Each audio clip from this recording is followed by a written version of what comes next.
Ako po si Dr. Benigno Manlapaz, isang doktor na nag-aalaga sa ating mga senior citizen. Napansin ko po na marami sa atin, pagdating ng edad 60, ay nagsisimulang mahirapan ng makatulog ng mahimbing. Marami na po ang sumubok ng sleeping pills. Sinubukan na rin ang melatonin. Humigop na rin ng mga herbal tea. Ngunit ang kanilang tulog ay nananatiling maikli at hindi mapakali. Tuwing umaga, sila ay gumigising na para bang hindi talaga nakapagpahinga. Ang nakakagulat na katotohanan ay ang mga pamilyar na sangkap na nasa inyong kusina mismo ay maaaring ang susi para tuluyang baguhin ang kalidad ng inyong pagtulog. Hindi ito isang bagay na kakaiba o mahirap hanapin, kundi mga pampalasa at pagkain na halos lahat ng tahanan ay mayroon na. Ang mga ito ay hindi lamang para sa pagluluto, kundi sa loob ng daan-daang taon. Kilala na ang mga ito bilang natural na lunas na nagpapababa ng pamamaga, nagpapakalma sa nervous system, nagpapatatag ng presyo ng dugo, at lalo na sumusuporta sa pagtulog sa pamamagitan ng direktang impluwensya sa produksyon ng serotonin at melatonin. Ngayon, kinukumpirma rin ng siyensya na ang mga antioxidant, essential oil, at mineral sa mga sangkap na ito ay maaaring makatulong sa katawan na mag-relax, bawasan ang stress, at mag-trigger ng malalim at natural na pagtulog nang hindi nangangailangan ng gamot. Sa video na ito, ibabahagi ko sa inyo ang 5 mura, madaling hanapin, at napakapamilyar na sangkap sa kusina na maaaring magdulot ng malinaw na pagbuti sa pagtulog pagkatapos ng edad 60. Lahat ay simple, ligtas, at epektibo.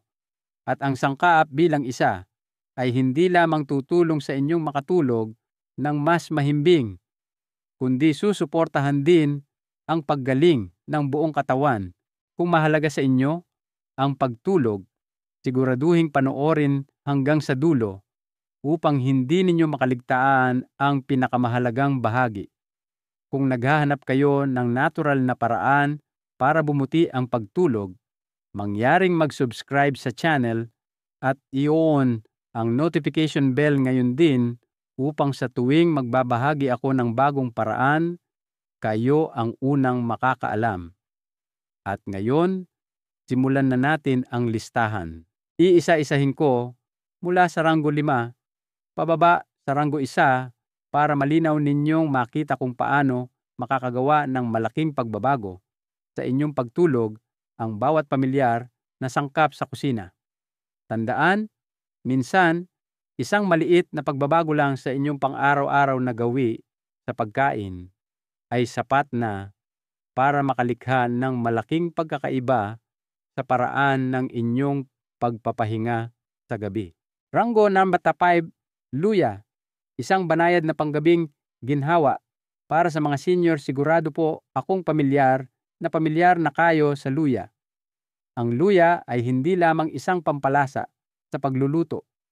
Sa loob ng daan-daang taon, itinuturing itong natural na lunas para painitin ang katawan, i-relax ang mga ugat, at palakasin ang sirkulasyon. At ngayon, kinukumpirma ng siyensya na may malinaw na basehan ang matagal nang pinaniniwalaan ng tradisyonal na medisina. Ang luya ay naglalaman ng 2 napakalakas na compound, ang gingerol at shogaol. Ang gingerol ay may malakas na epekto laban sa pamamaga na tumutulong na bawasan ang pamamaga at mapabuti ang sirkulasyon. Ang shogaol na nabubuo kapag ang luya ay pinatuyo o niluto ay may mataas na kapangyarihan bilang antioxidant at pinapakalma ang central nervous system na madalas ay sobrang stimulated sa mga taong lampas sindi. Kapag bumuti ang sirkulasyon at kumalma ang mga ugat, natural na pumapasok ang katawan sa malalim na pagtulog.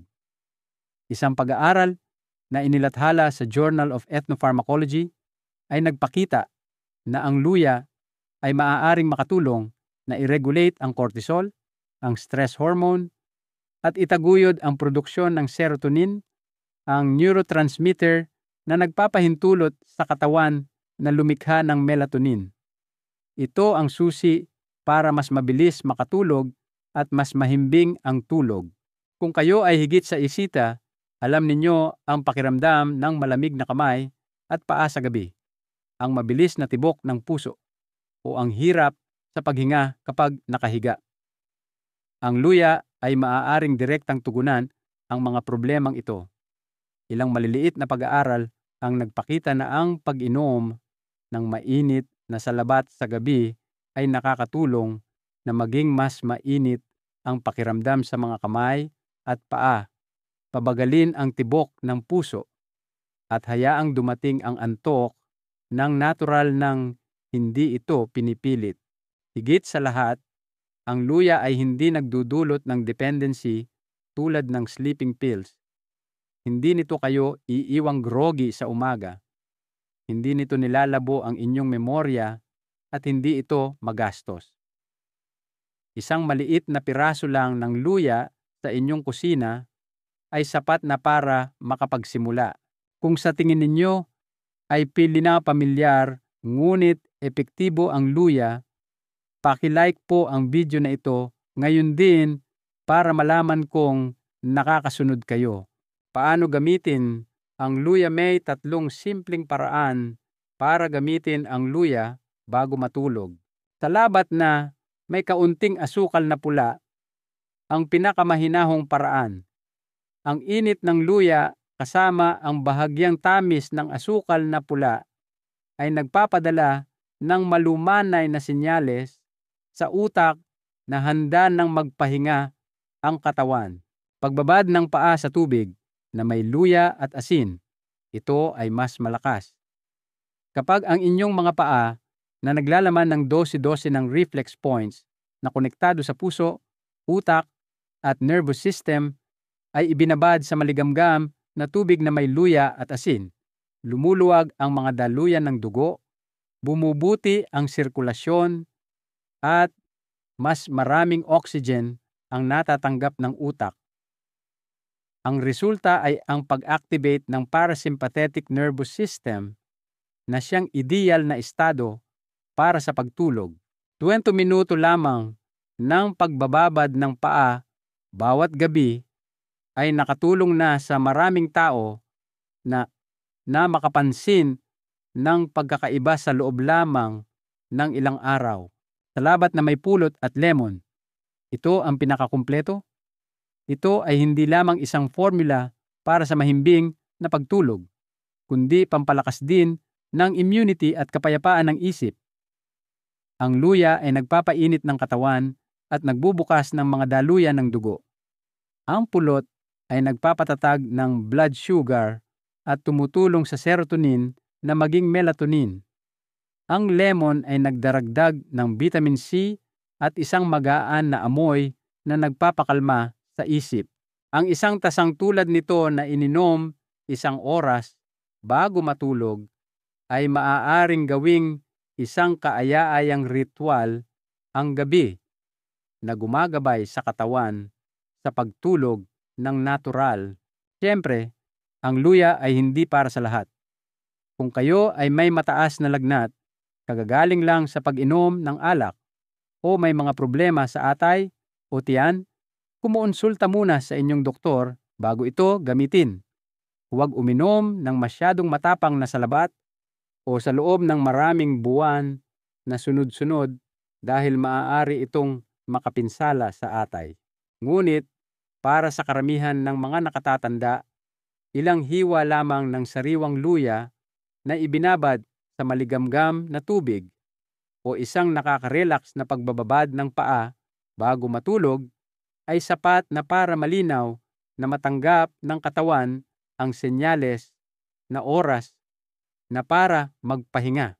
Kung ang luya ay parang isang maliit na apoy na nagpapainit sa katawan, nagpapakalma sa mga ugat, at nagbubukas ng daan patungo sa pagtulog, ang susunod na sangkap naman ay parang isang nervous switch na tumutulong sa utak na i-off ang stress mode at i-on ang rest mode.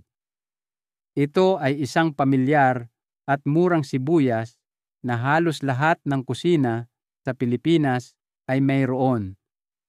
At ang sorpresa, hindi lang ito para sa pagluluto.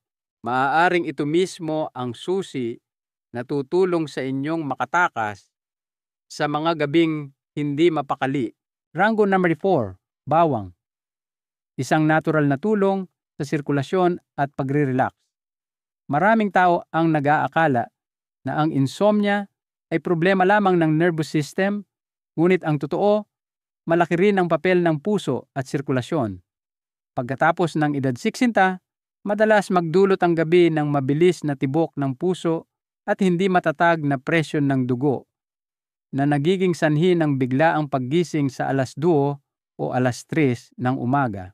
Ang nakakagulat na katotohanan ay ang isang maliit na butil ng bawang ay maaaring makatulong na balansehin ang circulatory system, patatagin ang tibok ng puso, at gawing sapat na ligtas ang katawan para mahulog sa mahimbing na tulog. Ang bawang ay hindi lamang isang pampalasa. Mula pa noong sinaunang Ehipto, ginagamit na ito bilang natural na lunas. At ngayon, kinukumpirma ng modernong siyensya ang isa pang benepisyo nito. Ang bawang ay maaaring makatulong sa mga nakatatanda na makatulog ng mas mahimbing at mas tuloy-tuloy. Ang dahilan ay nasa alisin, ang compound na nagbibigay sa bawang ng matapang na amoy nito. Ang alisin ay hindi lamang antibacterial at anti-inflammatory, kundi nagre-relax din ito ng central nervous system.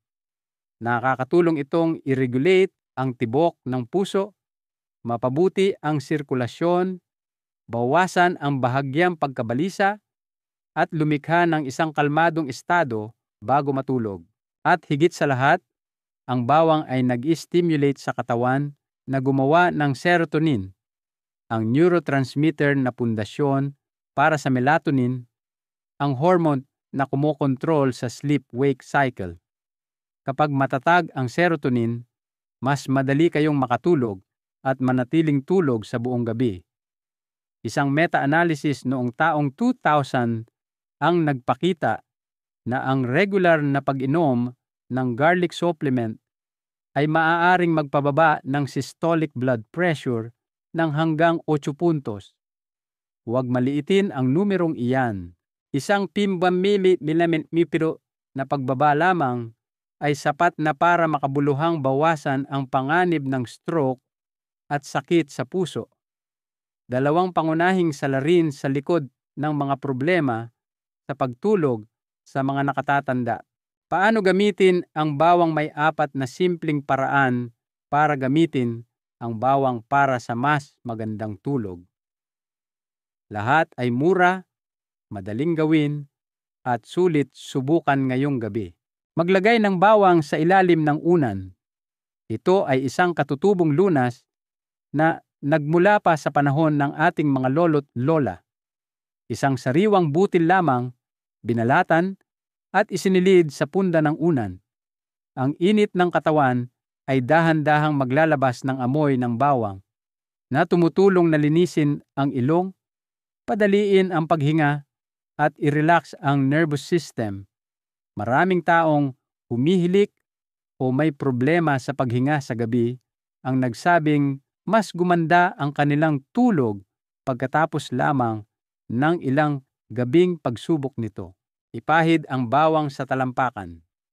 Naniniwala ang tradisyonal na medisina na ang talampakan ay naglalaman ng maraming acupressure points, kabilang ang isang mahalagang punto na konektado sa nervous system at sirkulasyon.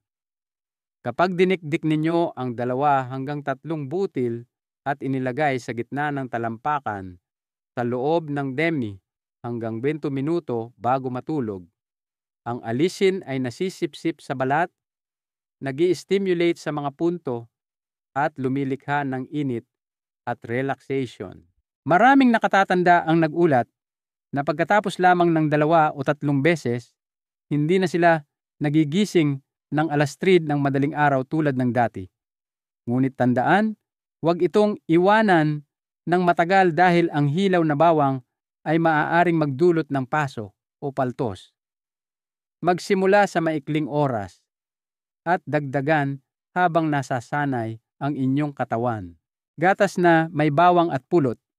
Ito ay isang klasikong recipe ngunit nakakagulat na epektibo.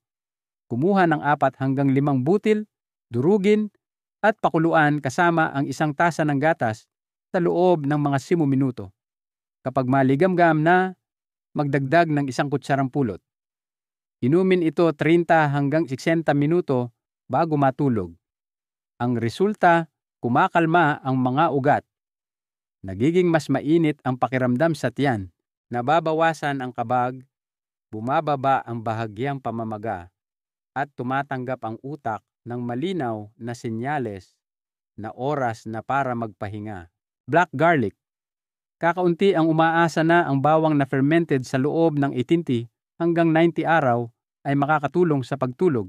Ngunit totoo ito.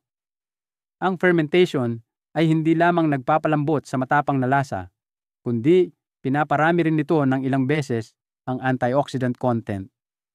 At higit sa lahat, ang black garlic ay nagpapalakas ng produksyon ng serotonin na tumutulong sa katawan na natural na lumikha ng melatonin. Kailangan nyo lang ng 2 hanggang 4 na butil bawat araw, hatiin sa umaga at gabi.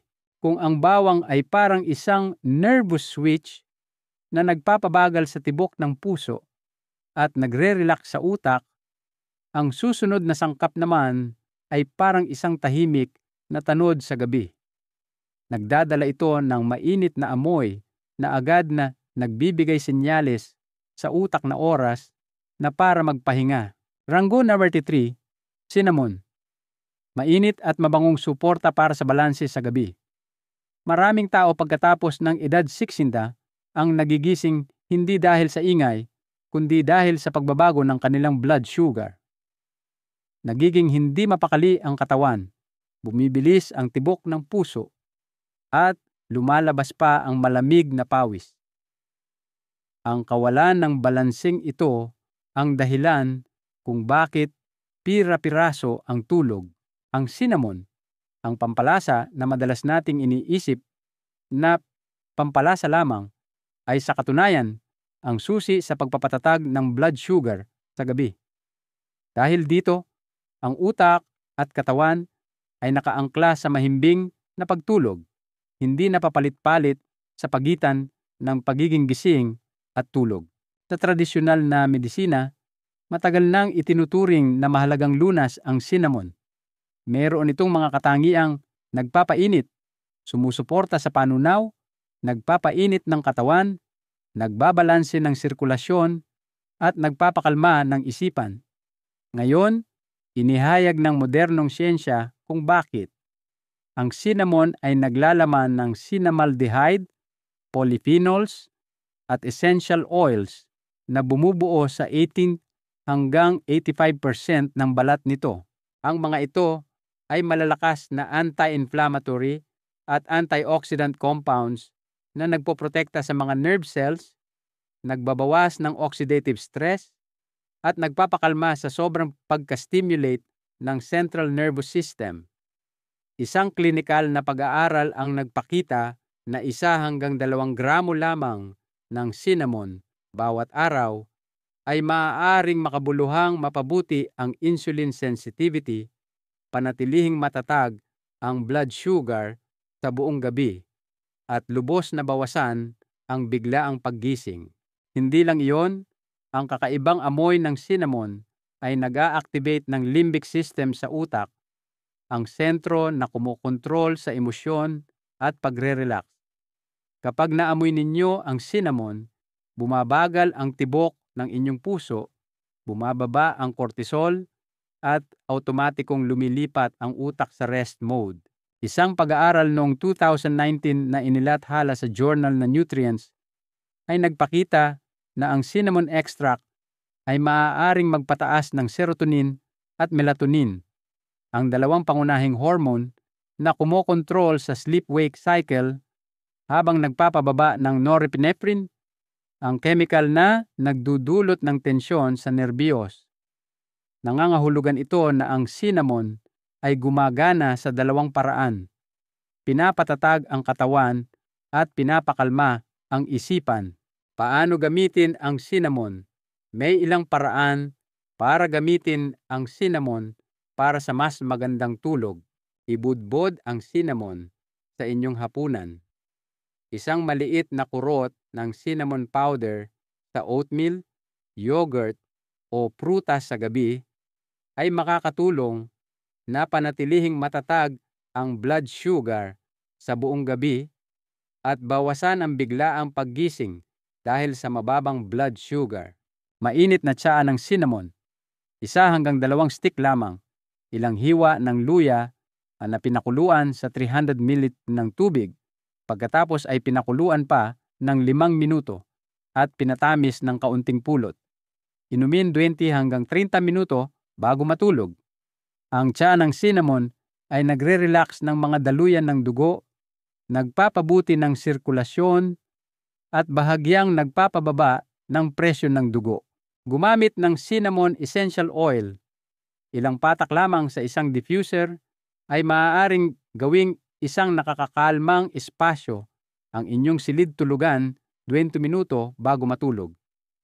Ang mainit na amoy ay sapat na para pabagalin ang tibok ng puso at gabayan ang katawan sa natural na pagtulog. Gatas na may cinnamon. Ang kombinasyon ng mainit na gatas na mayaman sa tryptophan at cinnamon na mayaman sa polyphenols ay lumilikha ng isang natural na formula para sa pagre-relax.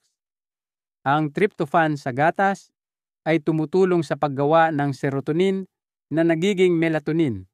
Ang cinnamon ay nagpapatatag ng blood sugar at nagpapakalma ng mga ugat. Ngunit isang paalala, ang cinnamon, lalo na ang cassia cinnamon, ay naglalaman ng coumarin, isang compound na maaaring makasama sa atay kung labis ang pagkonsumo. Kaya't dapat piliin ang Ceylon cinnamon na may napakababang coumarin, kaya mas ligtas para sa mga nakatatanda. Kalahating kutsarita lamang bawat araw ay sapat na. Kung ang cinnamon ay parang isang tanod sa gabi na tahimik na nagpapanatili ng matatag na blood sugar, ang susunod na sangkap ay isa pang sorpresa.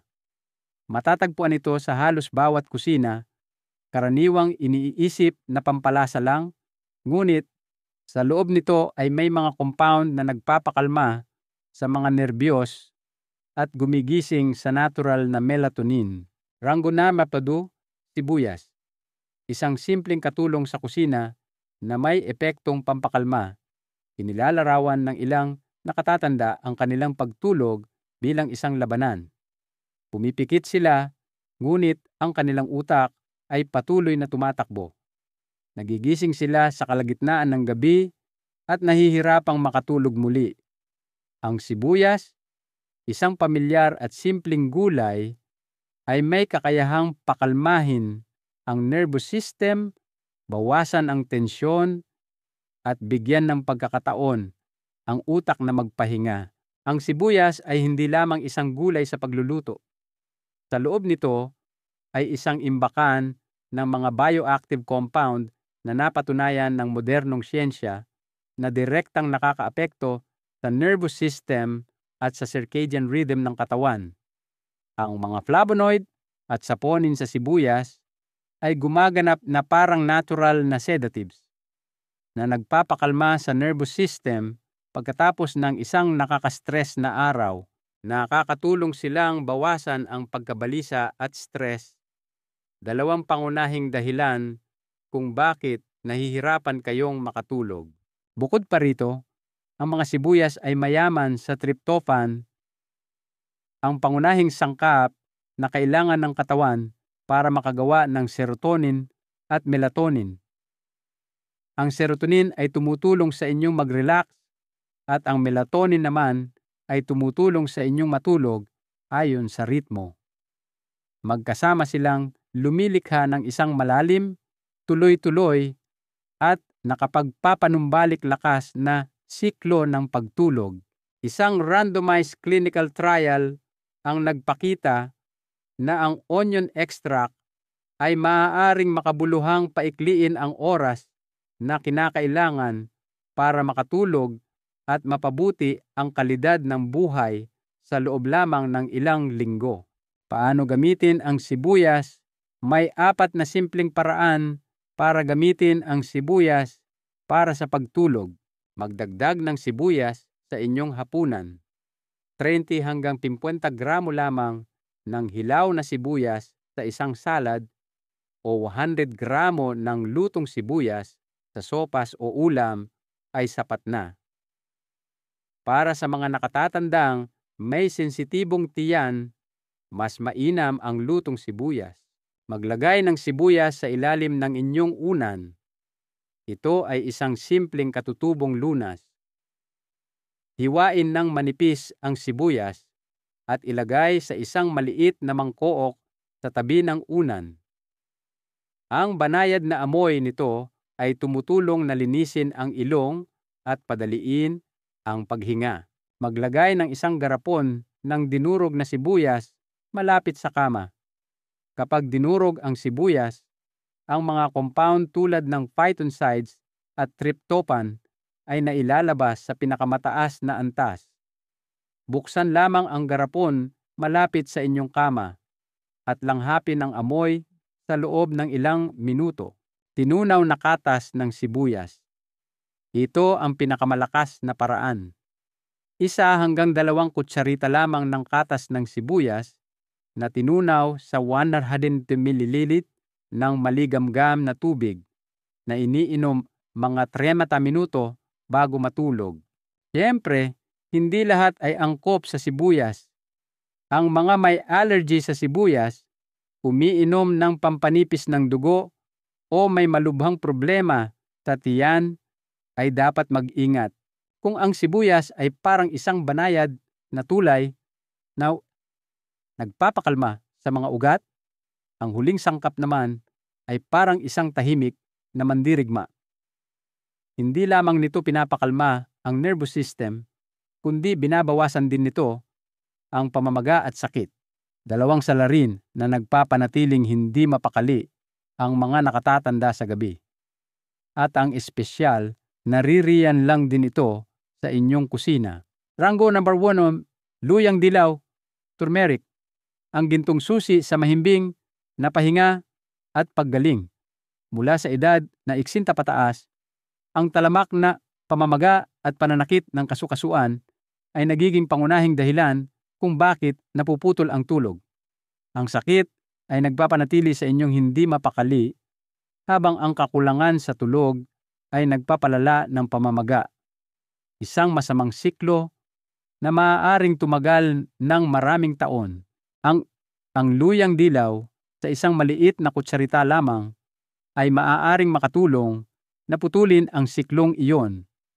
Sa malakas nitong anti-inflammatory properties, hindi lamang binabawasan ng luyang dilaw ang sakit, kundi sinusuportahan din na nito ang produksyon ng melatonin upang ang tulog ay bumalik ng mas mahimbing at mas mapayapa. Ang luyang dilaw ay hindi lamang ang pampalasa na nagbibigay ng ginintuang kulay sa pagkain. Ngayon, kinumpirma ng modernong siyensya na ang curcumin, ang pangunahing compound sa luyang dilaw, ay may napakalakas na anti-inflammatory at antioxidant properties. Pinoprotektahan nito ang mga nerve cells at ina-activate ang produksyon ng melatonin, pang-hormone, na nagdedetermina kung kayo ay matutulog ng mahimbing o hindi. Isang klinikal na pag-aaral ang nagpakita na pagkatapos lamang ng ilang linggo ng regular na paggamit ng luyang dilaw, ang kalidad ng tulog ay makabuluhang bumuti. Ang mahalagang punto ay ang luyang dilaw ay hindi isang sleeping pill. Hindi ito nagdudulot ng dependency. Hindi nito kayo iiwang groggy sa umaga. Gumagana ito sa pamamagitan ng pagpapanumbalik ng natural na ritmo na kinuha ng edad.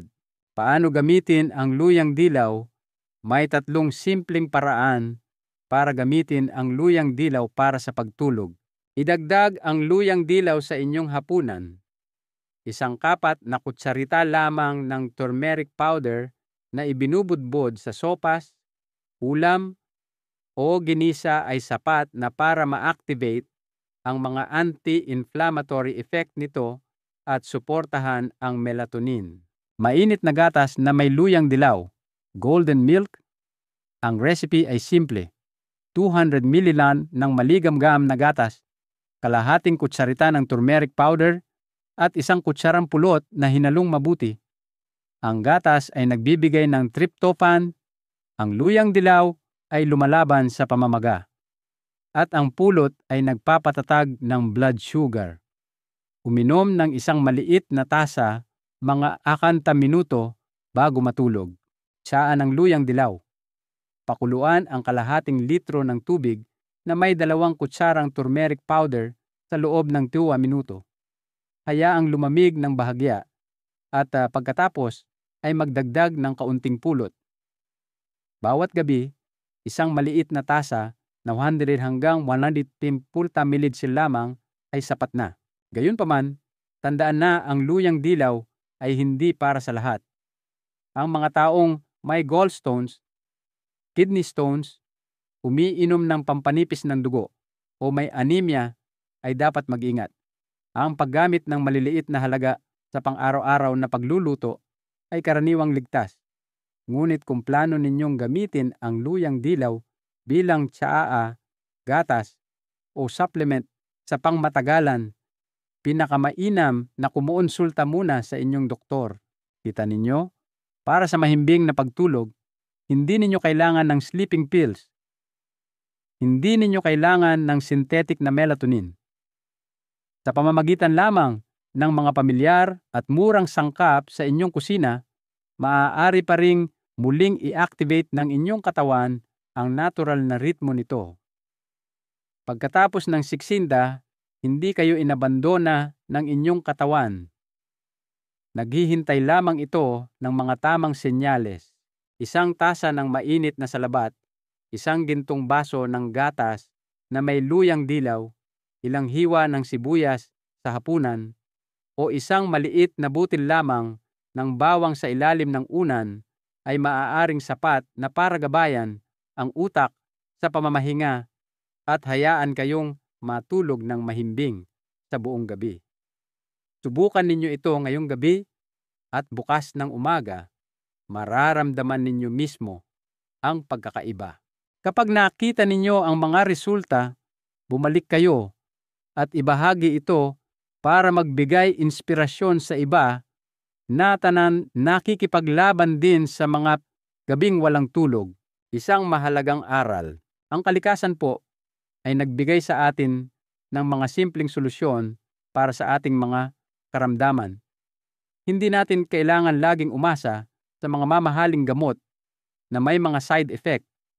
Ang kailangan lamang ay buksan ang ating isipan sa kaalaman na matagal nang ginagamit ng ating mga ninuno at kaunting pagbabago sa ating mga pang-araw-araw na gawi. Ang susi sa mabuting kalusugan ay madalas na matatagpuan mismo sa ating mga kusina. Kung may natutunan po kayo sa ating pinag-usapan ngayon, mangyaring mag-iwan ng komento sa ibaba. Huwag din pong kalimutang mag-subscribe at pindutin ang notification bell. At higit sa lahat, pakishare po ito sa inyong mga kaibigan at kapamilya na maaaring nangangailangan din ng tulong para sa kanilang pagtulog. Sama-sama po tayong magkaroon ng mas mahimbing na pahinga at mas malusog na buhay.